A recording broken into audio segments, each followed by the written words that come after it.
18। जब आप किसी भी बात पर विश्वास करेंगे। आकर्षक कल्पनाएं और कहानियां आंकड़ों से अधिक शक्तिशाली क्यों हैं? कल्पना कीजिए कि एक एलियन को पृथ्वी पर भेजा गया है। उनका काम हमारी अर्थव्यवस्था पर नजर रखना है। वह न्यूयॉर्क शहर के ऊपर चक्कर लगाता है, अर्थव्यवस्था को आकार देने की कोशिश करता है, और यह 2007 और 2009 के बीच कैसे बदल गया। नए साल की पूर्व संध्या 2007 में वह टाइम्स स्क्वायर पर मंडराया। वह चमकदार रोशनी, राक्षसी होर्डिंग, आतिशबाजी और टीवी कैमरों से घिरे हजारों खुश पार्टी गोर्स को देखता है। वह नए साल की पूर्व संध्या 2009 पर टाइम्स स्क्वायर पर वापस आता है। वह चमकदार रोशनी, राक्षसी बिलबोर्ड, आतिशबाजी और टीवी कैमरों से घिरे हजारों खुश पार्टी गोर्स को देखता है। यह लगभग वैसा ही दिखता है। उसे ज्यादा फर्क नजर नहीं आता। वह लगभग इतनी ही संख्या में न्यूयॉर्क वासियों को शहर में इधर-उधर भागते हुए देखता है। वे लोग समान संख्या में कार्यालय भवनों से घिरे हुए हैं, जिनमें समान संख्या में डेस्क हैं और समान संख्या में कंप्यूटर हैं, जो समान संख्या में इंटरनेट कनेक्शन से जुड़े हैं। शहर के बाहर वह समान संख्या में कारखाने और गोदाम देखता है, जो समान राजमार्गों से जुड़े हुए हैं, समान संख्या में ट्रक ले जाते हैं। वह जमीन के थोड़ा करीब आता है और देखता है कि वही विश्वविद्यालय समान विषय पढ़ा रहे हैं और समान संख्या में लोगों को समान डिग्रियां बांट रहे हैं। वह देखता है कि समान संख्या में पेटेंट समान अभूतपूर्व विचारों की रक्षा करते हैं। उन्होंने देखा कि प्रौद्योगिकी में सुधार हुआ है। 2009 में हर किसी के पास ऐसे स्मार्टफोन थे जो 2007 में मौजूद नहीं थे। कंप्यूटर अब तेज हो गए हैं। दवा बेहतर है। कारों को बेहतर गैस माइलेज मिलता है। सौर और फ्रैकिंग तकनीक उन्नत हो गई है। सोशल मीडिया तेजी से बढ़ गया है। जब वह देश भर में उड़ता है तो उसे वही दिखाई देता है। दुनिया भर में इसी तरह के और भी बहुत कुछ। उन्होंने निष्कर्ष निकाला कि 2009 में अर्थव्यवस्था लगभग उसी स्थिति में है, शायद उससे भी बेहतर, जैसी कि 2007 में थी। फिर वह संख्याओं को देखता है। वह इस बात से हैरान है कि अमेरिकी परिवार 2007 की तुलना में 2009 में $16 ट्रिलियन अधिक गरीब हैं। वह इस बात से हैरान है कि 10 मिलियन से अधिक अमेरिकी बेरोजगार हैं। जब उसे पता चलता है कि शेयर बाजार का मूल्य 2 साल पहले की तुलना में आधा है, तो वह अविश्वास में पड़ जाता है। वह इस बात पर विश्वास नहीं कर सकते कि लोगों का उनकी आर्थिक क्षमता के बारे में पूर्वानुमान गिर गया है। मुझे यह समझ नहीं आया, वह कहते हैं। मैंने शहर देखे हैं। मैंने कारखानों को देखा है। आप लोगों के पास समान ज्ञान, समान उपकरण, समान विचार हैं। कुछ नहीं बदला है। आप गरीब क्यों हैं? आप अधिक निराशावादी क्यों हैं? 2007 और 2009 के बीच एक बदलाव ऐसा था जिसे विदेशी नहीं देख सके। अर्थव्यवस्था के बारे में हमने खुद को जो कहानियां सुनाई। 2007 में हमने आवास की कीमतों की स्थिरता, बैंकरों की विवेकशीलता और वित्तीय बाजारों की सटीक मूल्य जोखिम की क्षमता के बारे में एक कहानी सुनाई थी। 2009 में हमने उस कहानी पर विश्वास करना बंद कर दिया। यही एकमात्र चीज है जो बदल गई। लेकिन इसने दुनिया में सारा फर्क ला दिया। एक बार यह धारणा टूट गई कि घर की कीमतें बढ़ती रहेंगी, बंधक चूक बढ़ गई, फिर बैंकों ने पैसा खो दिया, फिर उन्होंने अन्य व्यवसायों को ऋण देना कम कर दिया, जिसके कारण छंटनी हुई, जिसके कारण कम खर्च हुआ, जिसके कारण अधिक छंटनी हुई, और यह सिलसिला जारी रहा। एक नए आख्यान से चिपके रहने के अलावा हमारे पास एक समान था, यदि अधिक नहीं तो। 2009 में धन और विकास की क्षमता जैसा कि हमने 2007 में किया था। फिर भी अर्थव्यवस्था को 80 वर्षों में सबसे बुरी मार झेलनी पड़ी। यह मान लीजिए 1945 में जर्मनी से भिन्न है, जिसका विनिर्माण आधार नष्ट कर दिया गया था, या 2000 के दशक में जापान, जिसकी कामकाजी उम्र की आबादी घट रही थी। यह ठोस आर्थिक क्षति है। 2009 में हमने खुद को नुकसान पहुंचाया और यह भयानक था। यह अस्तित्व में मौजूद सबसे शक्तिशाली आर्थिक ताकतों में से एक है। जब हम अर्थव्यवस्थाओं, व्यवसायों, निवेशों और करियर के विकास के बारे में सोचते हैं, तो हम ठोस चीजों के बारे में सोचते हैं, हमारे पास कितना सामान है और हम क्या करने में सक्षम हैं। लेकिन कहानियां अब तक अर्थव्यवस्था में सबसे शक्तिशाली शक्ति हैं। वे ईंधन हैं जो अर्थव्यवस्था के मूर्त हिस्सों को काम करने दे सकते हैं, या ब्रेक हैं जो हमारी क्षमताओं को रोक सकते हैं। व्यक्तिगत स्तर पर अपने पैसे का प्रबंधन करते समय कहानी आधारित दुनिया के बारे में 2 बातें ध्यान में रखनी चाहिए। एक, जितना अधिक आप चाहते हैं कि कोई चीज सच हो, उतनी ही अधिक संभावना है कि आप उस कहानी पर विश्वास करेंगे जो उसके सच होने की संभावनाओं को बढ़ा चढ़ाकर बताती है। आपके जीवन का सबसे खुशी का दिन कौन सा था? Documentary how to live forever एक शतायु व्यक्ति से वह मासूम सवाल पूछती है जिसने अद्भुत प्रतिक्रिया दी। युद्ध विराम दिवस, उन्होंने प्रथम विश्व युद्ध को समाप्त करने वाले 1918 के समझौते का जिक्र करते हुए कहा। क्यों? निर्माता पूछता है। वह कहती हैं, क्योंकि हम जानते थे कि फिर कभी युद्ध नहीं होंगे। 21 साल बाद द्वितीय विश्व युद्ध शुरू हुआ, जिसमें 75 मिलियन लोग मारे गए। जीवन में ऐसी कई चीजें हैं जिन्हें हम सच मानते हैं क्योंकि हम शिद्दत से चाहते हैं कि वे सच हों। मैं इन चीजों को आकर्षक कल्पनाएं कहता हूँ। हम पैसे के बारे में कैसे सोचते हैं, विशेषकर निवेश और अर्थव्यवस्था पर उनका बड़ा प्रभाव पड़ता है।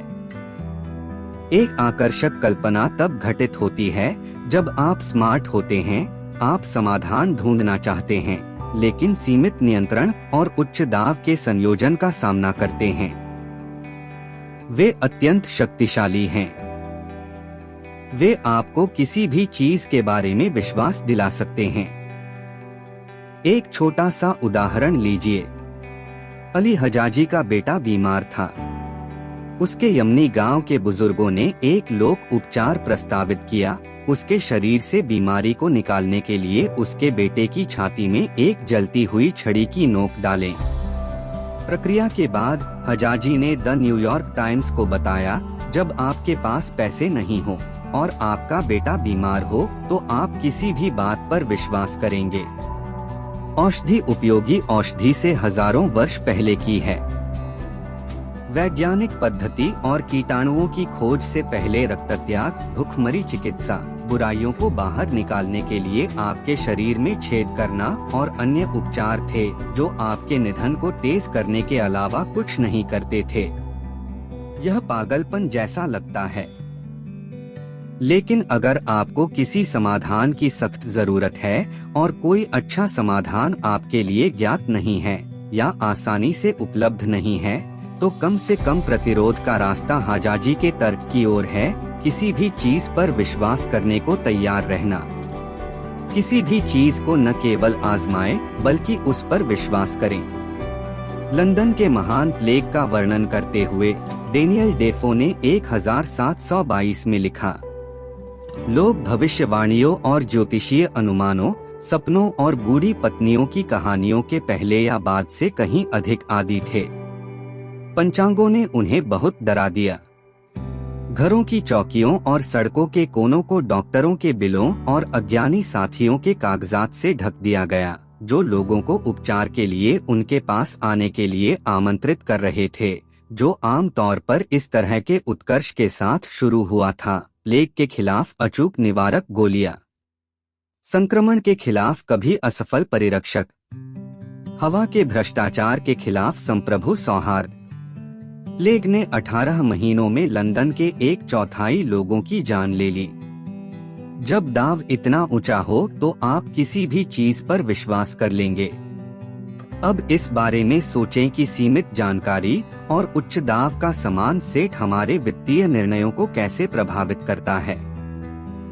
लोग टीवी निवेश कमेंट्री क्यों सुनते हैं जिसका सफलता का ट्रैक रिकॉर्ड बहुत कम है?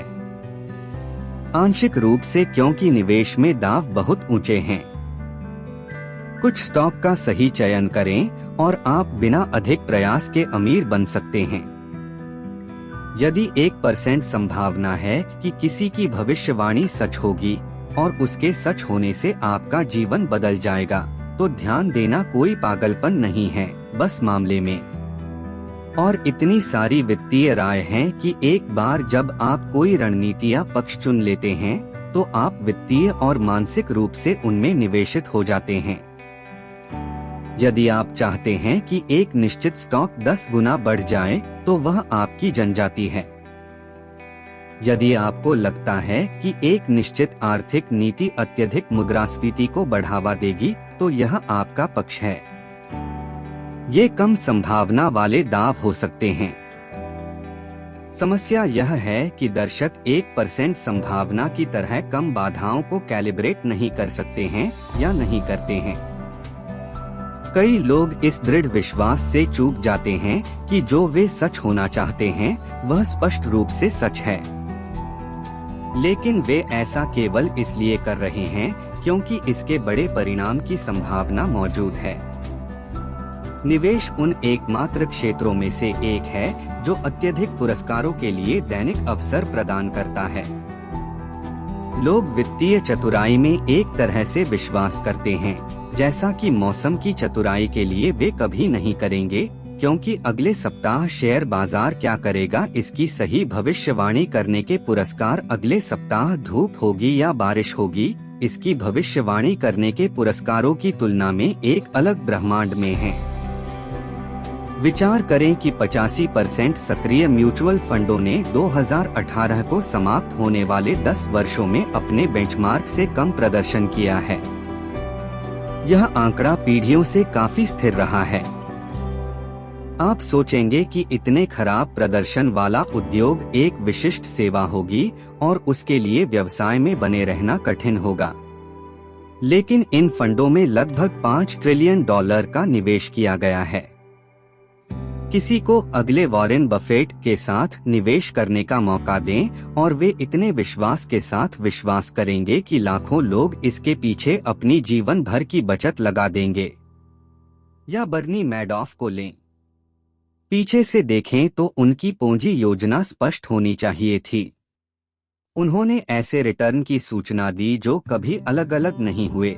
उनका ऑडिट एक अपेक्षाकृत अज्ञात अकाउंटिंग फर्म द्वारा किया गया था और उन्होंने रिटर्न कैसे प्राप्त किया गया इसके बारे में अधिक जानकारी जारी करने से इनकार कर दिया। फिर भी मैडॉफ ने दुनिया के कुछ सबसे परिष्कृत निवेशकों से अरबों डॉलर जुटाए।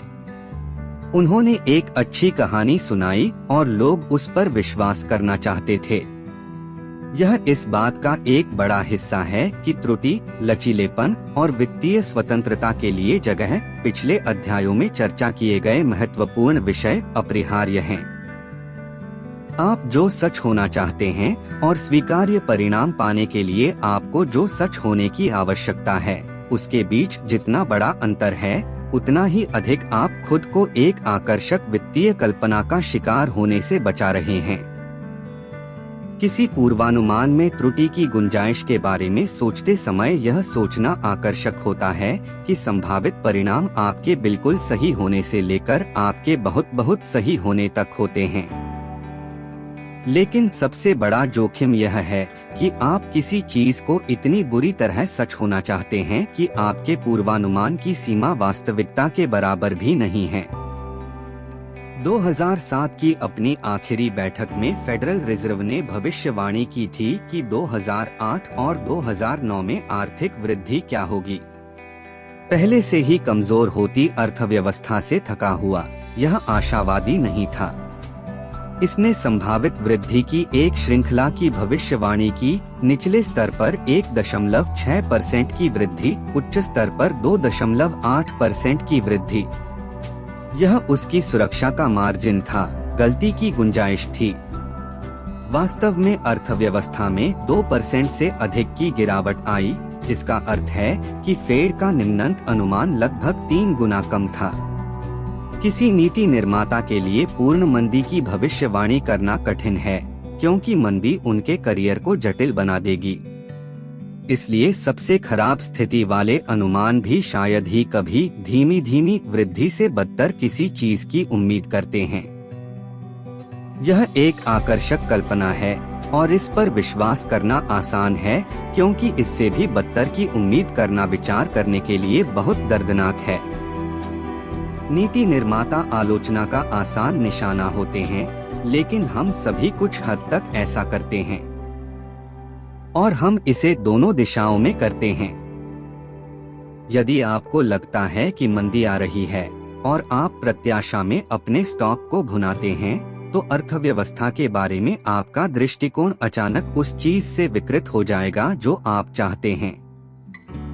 प्रत्येक झटका, प्रत्येक किस्सा एक संकेत की तरह दिखाई देगा कि विनाश आ गया है, शायद इसलिए नहीं कि यह आ गया है, बल्कि इसलिए कि आप इसे चाहते हैं।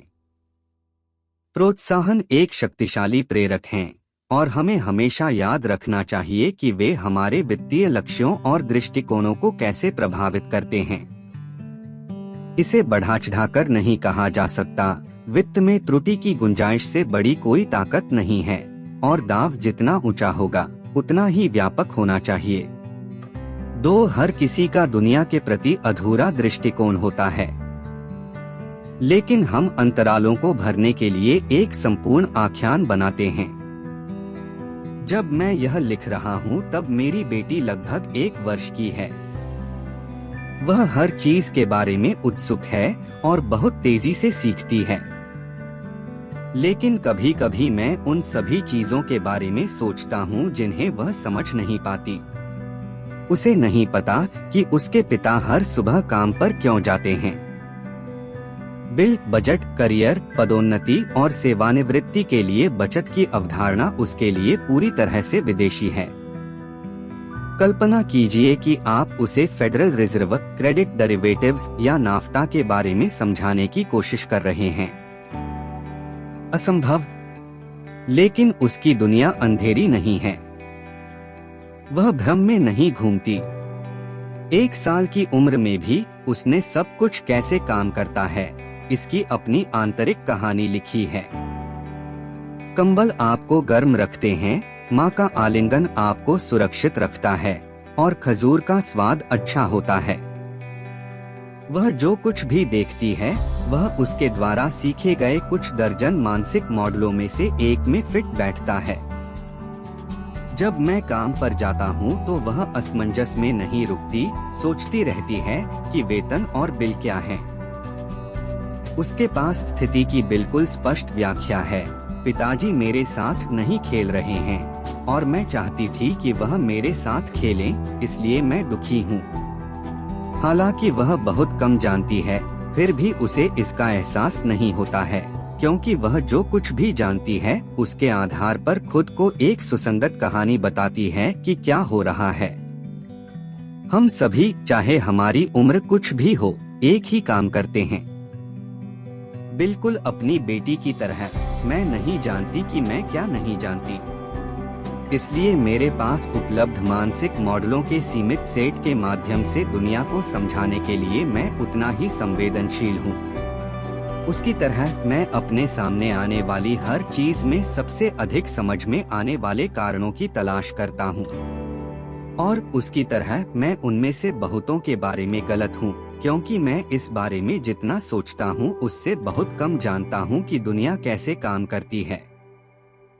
यह अधिकांश तथ्य आधारित विषयों के लिए सत्य है। इतिहास लीजिए, यह बस उस चीज की पुनर्गणना है जो पहले ही घटित हो चुकी है। यह स्पष्ट एवं वस्तुनिष्ठ होना चाहिए। लेकिन जैसा कि B.H. लिडेल हार्ट ने why don't we learn from history पुस्तक में लिखा है, इतिहास की व्याख्या कल्पना और अंतर्ज्ञान की सहायता के बिना नहीं की जा सकती। साक्ष्यों की विशाल मात्रा इतनी अधिक है कि चयन अपरिहार्य है। जहाँ चयन है वहाँ कला है। जो लोग इतिहास पढ़ते हैं वे इस बात की तलाश में रहते हैं कि क्या चीज उन्हें सही साबित करती है और उनकी व्यक्तिगत राय की पुष्टि करती है। वे वफादारी की रक्षा करते हैं। वे पुष्टि करने या आक्रमण करने के उद्देश्य से पढ़ते हैं। वे असुविधाजनक सत्य का विरोध करते हैं क्योंकि हर कोई स्वर्गदूतों के पक्ष में रहना चाहता है। ठीक वैसे ही जैसे हम सभी युद्धों को खत्म करने के लिए युद्ध शुरू करते हैं। डेनियल कन्नमैन ने एक बार मुझे उन कहानियों के बारे में बताया था जो लोग अतीत को समझने के लिए खुद को सुनाते हैं। उसने कहा, हिंडसाइट अतीत को समझाने की क्षमता हमें यह भ्रम देती है कि दुनिया समझ में आती है। यह हमें यह भ्रम देता है कि दुनिया का कोई मतलब होता है, भले ही इसका कोई मतलब न हो। यह कई क्षेत्रों में गलतियां उत्पन्न करने वाली एक बड़ी बात है। अधिकांश लोगों को जब किसी ऐसी चीज का सामना करना पड़ता है जिसे वे नहीं समझते हैं, तो उन्हें एहसास नहीं होता है कि वे इसे नहीं समझते हैं, क्योंकि वे एक स्पष्टीकरण के साथ आने में सक्षम हैं जो दुनिया में उनके अद्वितीय दृष्टिकोण और अनुभवों के आधार पर समझ में आता है, चाहे वह कितना भी सीमित क्यों न हो। वे अनुभव हैं। हम सभी चाहते हैं कि जिस जटिल दुनिया में हम रह रहे हैं उसका कोई मतलब निकाला जाए। इसलिए हम प्रभावी रूप से अंधे स्थानों के अंतराल को भरने के लिए खुद को कहानियां सुनाते हैं। ये कहानियां आर्थिक रूप से हमारे लिए क्या करती हैं? यह आकर्षक और भयानक दोनों हो सकती हैं। जब मैं इस बात से अनभिज्ञ होता हूँ कि दुनिया कैसे काम करती है, तो मैं पूरी तरह से गलत समझ सकता हूँ कि शेयर बाजार ऐसा व्यवहार क्यों कर रहा है, जिससे मुझे यह जानने की मेरी क्षमता पर बहुत अधिक विश्वास हो जाता है कि यह आगे क्या कर सकता है। शेयर बाजार और अर्थव्यवस्था की भविष्यवाणी करना इतना कठिन होने का एक कारण यह है कि आप दुनिया के एकमात्र व्यक्ति हैं जो सोचते हैं कि दुनिया आपके तरीके से चलती है। जब आप ऐसे कारणों से निर्णय लेते हैं जिन्हें मैं समझ भी नहीं पाता, तो हो सकता है कि मैं आंख मूंदकर आपका अनुसरण करते हुए कोई ऐसा निर्णय ले लूं जो आपके लिए सही हो और मेरे लिए विनाशकारी हो। जैसा कि हमने अध्याय 16 में देखा, बुलबुले इसी प्रकार बनते हैं। आप कितना नहीं जानते, इस पर सहमत होने का अर्थ है कि दुनिया में जो कुछ भी घटित होता है उसमें से कितना आपके नियंत्रण से बाहर है, इस पर सहमत होना और इसे स्वीकार करना कठिन हो सकता है। बाजार के पूर्वानुमानों के बारे में सोचें। हम उनके प्रति बहुत बहुत बुरे हैं। मैंने एक बार गणना की थी कि यदि आप यह मान लें कि बाजार हर साल अपने ऐतिहासिक औसत से ऊपर जाता है, तो आपकी सटीकता बड़े वॉल स्ट्रीट बैंकों के शीर्ष 20 बाजार रणनीतिकारों के औसत वार्षिक पूर्वानुमानों का पालन करने से बेहतर है। मंदी की भविष्यवाणी करने की हमारी क्षमता बहुत बेहतर नहीं है, और चूंकि बड़ी घटनाएं कहीं से भी सामने आती हैं, पूर्वानुमान अच्छे से अधिक नुकसान कर सकते हैं, जिससे ऐसी दुनिया में पूर्वानुमान का भ्रम पैदा होता है जहां अप्रत्याशित घटनाएं अधिकांश परिणामों को नियंत्रित करती हैं। कार्ल रिचर्ड्स लिखते हैं, जोखिम तब बचता है जब आप सोचते हैं कि आपने सब कुछ सोच लिया है। ये तो लोग जानते हैं। मैं ऐसे निवेशक से नहीं मिला हूं जो वास्तव में सोचता हो कि बाजार के पूर्वानुमान समग्र रूप से सटीक या उपयोगी हैं।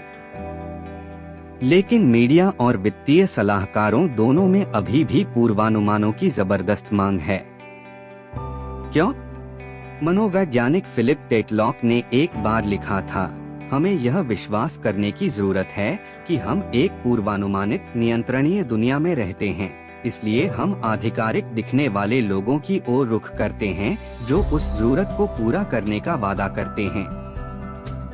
उस आवश्यकता को संतुष्ट करना उसे व्यक्त करने का एक शानदार तरीका है। यह विश्वास करने की चाहत कि हम नियंत्रण में हैं, एक भावनात्मक खुजली है जिसे दूर करने की जरूरत है, न कि किसी विश्लेषणात्मक समस्या की गणना करने और हल करने की। नियंत्रण का भ्रम अनिश्चितता की वास्तविकता से अधिक प्रेरक है। इसलिए हम परिणामों के हमारे नियंत्रण में होने की कहानियों से चिपके रहते हैं। इसका एक हिस्सा सटीकता के क्षेत्रों को अनिश्चितता के क्षेत्रों के साथ भ्रमित करने से संबंधित है। नासा का न्यू होराइजन्स अंतरिक्ष यान 2 साल पहले प्लूटो के पास से गुजरा था। यह 3 अरब मील की यात्रा थी जिसमें 9.5 साल लगे। नासा के अनुसार यात्रा में जनवरी 2006 में यान के प्रक्षेपण के समय अनुमान से लगभग 1 मिनट कम समय लगा। उस बारे में सोचना। एक अप्रमाणित दशक-लंबी यात्रा में नासा का पूर्वानुमान 99.99998% सटीक था। यह न्यूयॉर्क से बोस्टन की यात्रा की भविष्यवाणी करने और 1 सेकंड के 4 मिलियनवें हिस्से के भीतर सटीक होने जैसा है। लेकिन खगोल भौतिकी पूर्वता का क्षेत्र है। यह वित्त की तरह मानव व्यवहार और भावनाओं की अनियमितताओं से प्रभावित नहीं होता है। व्यवसाय, अर्थशास्त्र और निवेश अनिश्चितता के क्षेत्र हैं, जो बड़े पैमाने पर ऐसे निर्णयों से प्रेरित होते हैं जिन्हें प्लूटो की यात्रा की तरह आसानी से स्पष्ट सूत्रों के साथ समझाया नहीं जा सकता है। लेकिन हम पूरी शिद्दत से चाहते हैं कि यह प्लूटो की यात्रा जैसा हो, क्योंकि किसी परिणाम पर 99.99998% नियंत्रण रखने वाले नासा इंजीनियर का विचार सुंदर और आरामदायक है। यह इतना आरामदायक है कि हम खुद को यह कहानियां बताने के लिए प्रलोभित होते हैं कि हमारे जीवन के अन्य हिस्सों जैसे पैसे पर हमारा कितना नियंत्रण है। कनमैन ने एक बार वह रास्ता बताया था जो ये कहानियां अपनाती हैं। योजना बनाते समय हम इस बात पर ध्यान केंद्रित करते हैं कि हम क्या करना चाहते हैं और क्या कर सकते हैं, दूसरों की योजनाओं और कौशलों की उपेक्षा करते हैं जिनके निर्णय हमारे परिणामों को प्रभावित कर सकते हैं। अतीत की व्याख्या करने और भविष्य की भविष्यवाणी करने में हम कौशल की कारणात्मक भूमिका पर ध्यान केंद्रित करते हैं और भाग्य की भूमिका की उपेक्षा करते हैं। हम जो जानते हैं उस पर ध्यान केंद्रित करते हैं और जो नहीं जानते उसे नजरअंदाज कर देते हैं, जिससे हमें अपनी मान्यताओं पर अत्यधिक भरोसा हो जाता है। उन्होंने बताया कि इसका व्यवसायों पर क्या प्रभाव पड़ता है। मुझे इनोवेटिव स्टार्टअप में संस्थापकों और प्रतिभागियों से एक प्रश्न पूछने का कई अवसर मिला है। आपके प्रयास का परिणाम किस हद तक इस बात पर निर्भर करेगा कि आप अपनी फर्म में क्या करते हैं? यह स्पष्टतः एक आसान प्रश्न है, उत्तर तुरंत आ जाता है और यह कभी भी 80% से कम नहीं होता। यहाँ तक कि जब उन्हें यकीन नहीं होता कि वे सफल होंगे, तब भी ये साहसी लोग सोचते हैं कि उनका भाग्य लगभग पूरी तरह से उनके ही हाथों में है। वे निश्चित रूप से गलत हैं। एक स्टार्टअप का परिणाम यह अपने प्रतिस्पर्धियों की उपलब्धियों और बाजार में बदलावों पर उतना ही निर्भर करता है जितना कि अपने स्वयं के प्रयासों पर। हालांकि उद्यमी स्वाभाविक रूप से उस पर ध्यान केंद्रित करते हैं जो वे सबसे अच्छी तरह से जानते हैं, उनकी योजनाएं और कार्य और सबसे तात्कालिक खतरे और अवसर जैसे कि धन की उपलब्धता। वे अपने प्रतिद्वंद्वियों के बारे में कम जानते हैं और इसलिए ऐसे भविष्य की कल्पना करना स्वाभाविक समझते हैं जिसमें प्रतिस्पर्धा बहुत कम भूमिका निभाएगी। हम सभी कुछ हद तक ऐसा करते हैं और मेरी बेटी की तरह यह हमें थोड़ा भी परेशान नहीं करता है। हम अंधे और भ्रमित होकर नहीं घूमते। हमें यह सोचना होगा कि जिस दुनिया में हम काम करते हैं वह हमारे ज्ञान के आधार पर समझ में आती है। यदि आपको अन्यथा महसूस हो तो सुबह बिस्तर से उठना बहुत कठिन होगा। लेकिन एलियन पृथ्वी पर चक्कर लगा रहा है। जो आश्वस्त है कि वह जो देखता है उसके आधार पर जानता है कि क्या हो रहा है, लेकिन वह पूरी तरह से गलत हो जाता है क्योंकि वह हर किसी के दिमाग में चल रही कहानियों को नहीं जान सकता है। वह हम सब हैं।